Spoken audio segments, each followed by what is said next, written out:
9h40, c'est la dernière partie de notre journal du matin sur I24. Merci de nous être fidèles. Et on commence par cette question. Et si une 9e planète était cachée dans notre système solaire? 2 astronomes américains affirment avoir la preuve que cette lointaine planète 9 existe et ont même estimé sa masse 10 fois celle de la Terre. Chloé Demoulin. Elle serait 10 fois plus lourde que la Terre et évoluerait sur une orbite 20 fois plus éloignée que Neptune. Des chercheurs américains de l'université Caltech en Californie pensent qu'une 9e planète se cache dans notre système solaire. Nous ne l'avons pas encore vue, mais nous avons vu son influence gravitationnelle sur la partie extérieure de notre système solaire, donc nous savons qu'elle est là. Cette planète gazeuse, à la composition semblable à celle d'Uranus et de Neptune, serait en fait dissimulée par Pluton. Son existence permettrait d'expliquer l'évolution mystérieuse d'objets dans cette zone éloignée du Soleil et restée largement inexplorée. Je pense que cela va avoir un impact sur les astronomes qui vont essayer d'aller la trouver. Tout le monde voudra être celui qui aura vu le premier cette 9e planète. Ce sera vraiment excitant. Les spécialistes restent toutefois prudents. Il est déjà arrivé par le passé que des astronautes prédisent ainsi l'existence d'une planète et qu'elle n'ait pourtant jamais été trouvée. Et on va parler à présent avec vous, Virginie, de ces films qui inspirent des faits divers. Hier est sorti sur vos écrans le film Les Chevaliers Blancs, un film qui est inspiré de l'équipée de l'association L'Arche de Zoé. Oui, Nathalie, nous sommes en 2007 et les forces tchadiennes arrêtent une équipe d'humanitaires français qui voulait emmener 103 enfants vers l'Europe. Ils sont condamnés au Tchad à des travaux forcés. Ils sont emmenés par un couple particulier, Éric Breteau et sa compagne Émilie Lelouch. Rapatriés en France 2 mois plus tard, ils purgent une peine de 8 ans de prison. Une histoire rocambolesque qui a donc soulevé beaucoup de questions sur le droit d'ingérence. En France, le réalisateur Joachim Lafosse avait envie de parler finalement de cet enfer pavé de bonnes intentions. C'est le 3e opus de ce réalisateur belge. On regarde un extrait de la bande-annonce.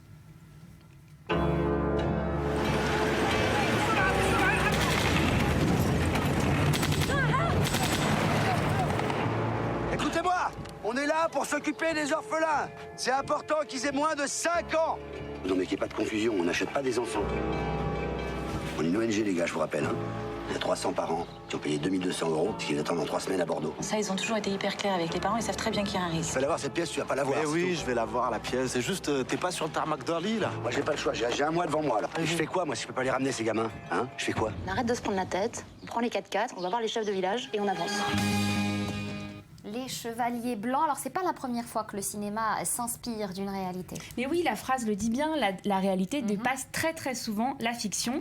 En 2011, Mathieu Kassovitz fait son grand retour à la réalisation avec un film inspiré d'une prise d'otage à OVA en avril 88. Ça s'appelle L'Ordre et la morale.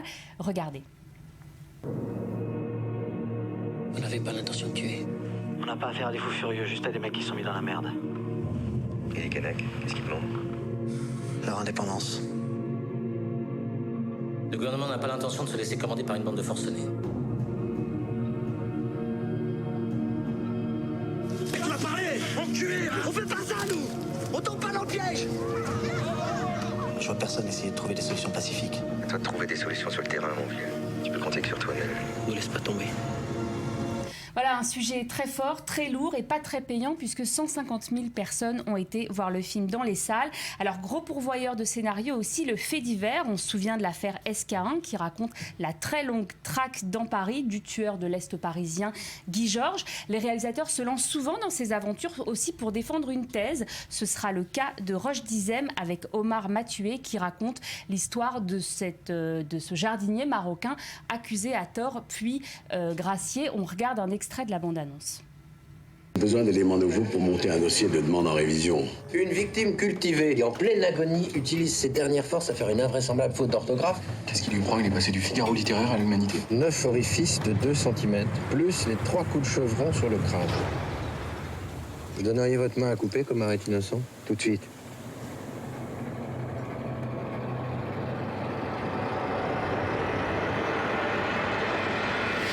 C'est un travail d'assassin, pas de jardin.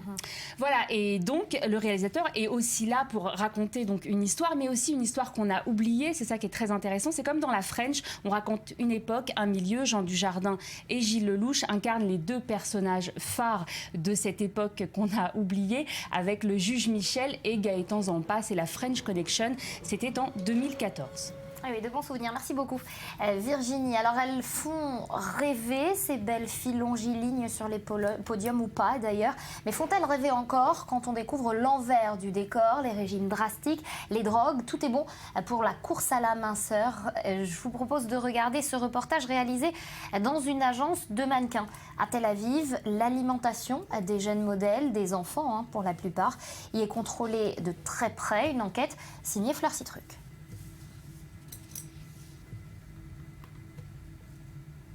Un léger retard à la technique, on en parlera donc tout à l'heure. Betsabé, on va passer à un tout autre sujet avec vous. Et ce sujet que vous signez, est-ce que vous faites des fautes d'orthographe? Si oui, faites bien attention parce que vous pouvez être interrogé pour terrorisme. C'est en tout cas ce qui s'est passé dans le nord-est de l'Angleterre. Un jeune garçon de confession musulmane a été interrogé par la police après avoir fait une faute d'orthographe en classe. La veille, l'enfant avait écrit par erreur qu'il vivait dans une maison terroriste. Regardez. Il voulait dire « je vis dans une maison mitoyenne », mais il a écrit « je vis dans une maison terroriste ». L'histoire a été rapportée par la BBC. Inquiété par les hypothétiques révélations du jeune musulman de 10 ans, l'école du Lancashire, dans le nord-est de l'Angleterre, a immédiatement alerté la police. Le lendemain, les agents débarquaient chez le garçon pour l'interroger et examiner l'ordinateur familial, sans succès. Une bévue qui aurait traumatisé le jeune élève. Ses parents racontent que depuis, il n'ose plus écrire. En Grande-Bretagne, la polémique enfle. L'école a-t-elle exagéré ? Même si depuis le mois de juillet, les enseignants britanniques sont tenus de déclarer toute attitude extrémiste dans le cadre de la législation antiterroriste, les réactions fusent. Si l'enseignant avait une inquiétude à se faire, c'est au sujet de son orthographe, a déclaré la cousine du petit garçon. Sur les réseaux sociaux, on y trouve plus matière à s'insurger qu'à rire, comme cet internaute qui demande « Combien d'enfants blancs de 10 ans ont été interrogés par la police pour avoir fait la même faute ?» Ou un autre qui commente cyniquement « Le Premier ministre doit avoir raison en faisant un lien entre le niveau d'anglais et le terrorisme ». Quant à la police, elle dément que cette situation ait été causée par une simple faute d'orthographe. Alors là, dans ce cas-là, c'était une faute d'orthographe. Mais vous savez, ça nous rappelle une vague histoire aux États-Unis il y a quelques mois. C'est aux États-Unis, cette fois c'est en Grande-Bretagne. Ouais. Il y a quelques mois, c'est aux États-Unis. Un petit garçon qui était très fier d'avoir fabriqué son horloge et l'école qui s'était insurgée. Oh mon Dieu, il a fabriqué une bombe. Le président des États-Unis était intervenu. Il a un petit réveil pour son programme. Finalement, c'était un coup de pub sympa, mais je pense que le petit garçon a pas mal souffert aussi de cette histoire. Et ça se multiplie, ce genre d'interrogatoire pour terrorisme, pour vérifier quel est le background de l'enfant. Alors on va parler de quelque chose qui est assez lié, finalement, des fausses combinaisons protectrices aux allures de tenue de sumo pour tourner en dérision les mesures exagérées, comme on vient de le voir dans le sujet que vous avez signé, Betsabé, sur la lutte antiterroriste. Ça se passait il y a quelques jours et cette fois on est en Belgique. Alors de quoi il s'agit très exactement? Alors que les attaques terroristes se multiplient, que les gouvernements surtout multiplient la prévention, les mesures pour rassurer la population entre mobilisation, soldats, état d'urgence, eh bien les Yes Men, qui sont des activistes qui sont venus des États-Unis, ont décidé de mettre en avant ce qu'ils estiment être une surenchère en fait sécuritaire, soit des réponses, je cite, pratiquement toutes stupides, disent-ils, depuis le 11 septembre. Alors comment ils ont le fait? En fabriquant de fausses combinaisons, alias des boules de survie à enfiler en cas d'attaque terroriste. Et pour donner de l'écho à cette initiative, eh bien ils ont employé les gros moyens. Costume l'endurasphère, ils appellent ça, ressorti des cartons des Yes Men, parce qu'en fait, elles avaient été utilisées, ces combinaisons, en 2006 par les Yes Men pour vanter les particularités, pour pouvoir résister aux risques liés au changement climatique. Ils ont créé un site bidon aussi. Ils ont mis en place une conférence de presse en partenariat avec le parti grec d'extrême gauche Syriza. Et puis le 12 janvier dernier, quelques jours à Bruxelles, eh bien, tous les arguments sordides étaient permis devant les journalistes et les députés européens. Petit exemple, extrait. L'endurasphère est rembourré avec un Kevlar de 5e génération et une peau en alliage plastique permettant à l'occupant de résister à tout impact, même à l'effondrement d'un bâtiment entier. C'est un outil de démoralisation létale qui va à court terme déconcerter des organisations comme l'État islamique. Alors un sujet très sérieux, mais puis avec la moustache et puis Archibald Schumpeter, le faux spécialiste en matière de terrorisme, est-ce qu'il a convaincu Archibald? C'était pas très clair si les journalistes étaient vraiment dupes ou pas, mais en tout cas son intervention a provoqué pas mal de réactions et les questions ont fusé. Est-ce que par exemple on peut nager avec ce costume si on doit s'échapper par la rivière ou par la mer? On lui a-t-on demandé. Alors certains n'oublient pas leur argent, même en cas d'attaque. Y a-t-il une reconnaissance digitale ou biométrique si on va à la banque en costume comme ça spécial par exemple? D'autres pensent à la chaleur humaine. Doit-on le porter tout le temps, même à la maison, parce que ce n'est pas pratique pour la reproduction humaine? Lui a-t-on communiqué? Alors les sportifs demandent, est-il facile de courir avec ce costume? Les pragmatiques, c'était, n'avez-vous pas peur qu'il y ait un effet tortue si la personne tombe? Est-ce qu'elle est capable de se relever? Effectivement, question intéressante. Enfin, les utopiques, cette combinaison peut-elle résoudre la crise des réfugiés en Europe? Il y en a qui pensent à tout. Alors les questions, puis les critiques aussi, un intervenant soulignant que la taille de la boule ne permet pas, je cite, d'entrer dans un ascenseur ou d'une voiture.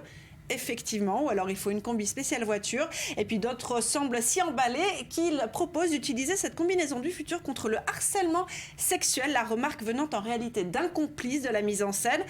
À Cologne et à la Saint-Sylvestre, bien des jeunes femmes auraient été ravies, cela dit, d'enfiler une de ces boules de survie, j'en suis sûre. Alors voilà, bon, ça c'est pour l'aspect un peu canular. N'empêche qu'en Israël, par exemple, il y a eu des mesures avec des applications qui ont voulu être lancées pour protéger éventuellement contre les attaques au couteau. Donc on peut parler de canular, n'empêche qu'au quotidien et dans l'actualité d'aujourd'hui, eh bien ça peut servir. On va passer à une toute autre actualité, parler d'une diva de l'Iran d'antan. Elle s'appelle Gougouche, elle est exilée depuis plus d'une décennie, la reine de la musique populaire iranienne dont les concerts demeurent interdits au pays. Elle se rappelle aux bons souvenirs du pouvoir. Regardez.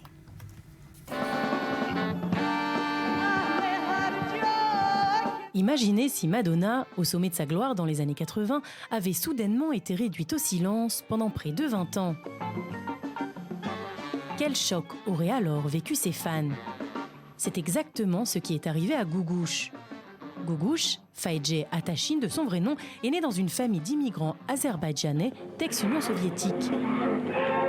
Elle débute sa carrière en tant qu'enfant star avant de devenir une des célébrités iraniennes les plus populaires des années 70. Ses chansons trônent au sommet des hit-parades et en plus d'être une superbe chanteuse, elle était aussi une grande actrice et une icône de mode, une idole pour de nombreuses femmes.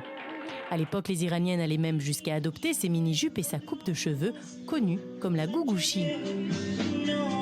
Gougouche se produisait sur les plus grandes scènes d'Iran, devant un public d'élite tel que la famille royale du Shah Mohammad Reza Pahlavi, mais aussi devant des audiences plus populaires.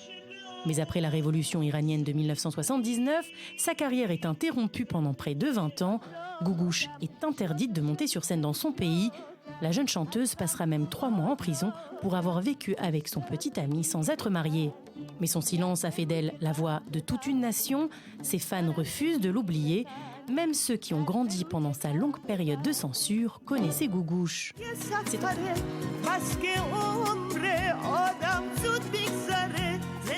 C'est en 2000 que Gougouche fait son grand comeback quand elle réussit enfin à quitter l'Iran.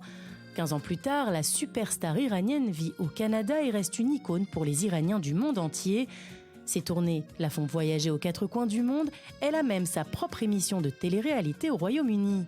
Au cours des 10 dernières années, la diva est aussi devenue une figure très importante de la lutte pour les droits de l'homme dans le monde. En 2009, elle entame une grève de la faim devant les Nations Unies à New York pour montrer son soutien aux dissidents du régime politique iranien. En 2014, elle fait les gros titres en soutenant courageusement les droits des homosexuels dans le clip de sa chanson « Heaven ». Aujourd'hui âgée de 65 ans, la chanteuse ne semble pas vouloir s'arrêter. Elle a même annoncé plusieurs dates de concert pour 2016. Et bien que ses nouveaux clips vidéo ne montrent plus les beaux paysages d'Iran, les Iraniens la soutiennent toujours, en attendant le jour où Gougouche pourra enfin revenir librement pour chanter dans son pays natal.